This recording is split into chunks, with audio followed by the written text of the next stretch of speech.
So here's a challenge for you. I want you over the next few days to look for opportunities to admit you are wrong.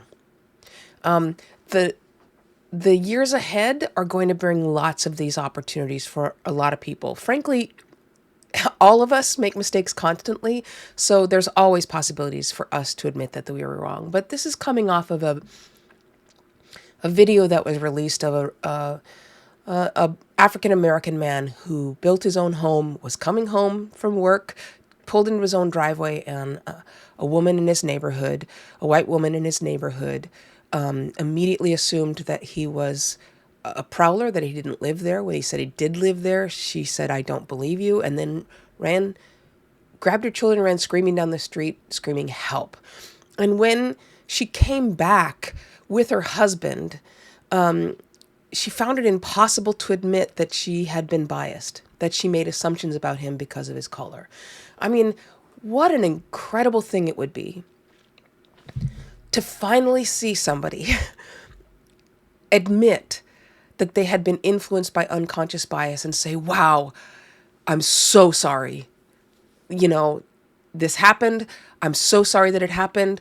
I apologize, and I'm going to really keep my eye out in the future because I didn't think it could happen to me, and yet here we are." Everybody is influenced by bias, and yet we find it impossible to admit when that it actually happens, that we make decisions based on unconscious bias. But it also comes to politics as well. There's going to be lots of opportunities to say, "I thought this was going to happen, and that's why I behaved this way, and it's not what happened." So I just want to remind you that being wrong, owning up to your mistakes, is really good for your brain. It's not that you can prevent yourself from making mistakes. It's that we all have a tendency. Here's a study that came out in 2019 called "It Wasn't My Fault." A new study looks at why people hate admitting mistakes. Of course you hate admitting when you were wrong.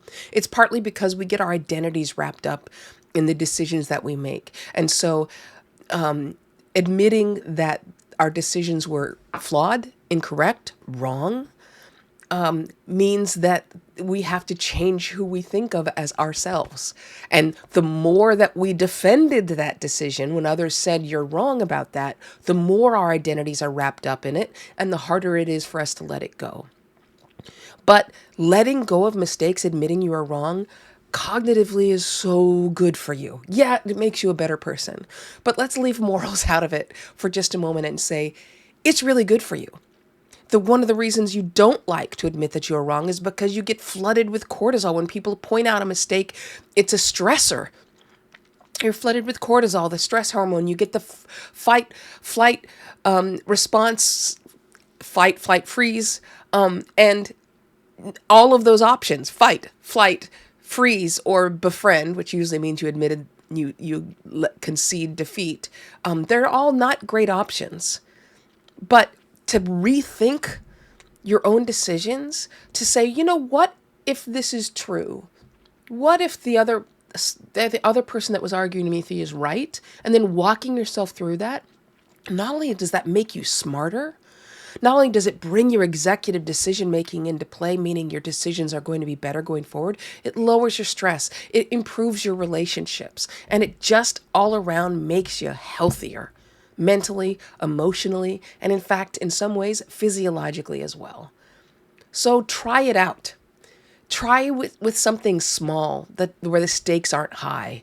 Not who you voted for or whether Elon Musk gave a Nazi salute. He did. But something smaller that's not wrapped up in your identity. And give it a try. Just saying, I was wrong about that. Yeah. And then what does that mean? Try it out. It's good for you. And by the way, it's good for the world. As always, have a good day and please be kind.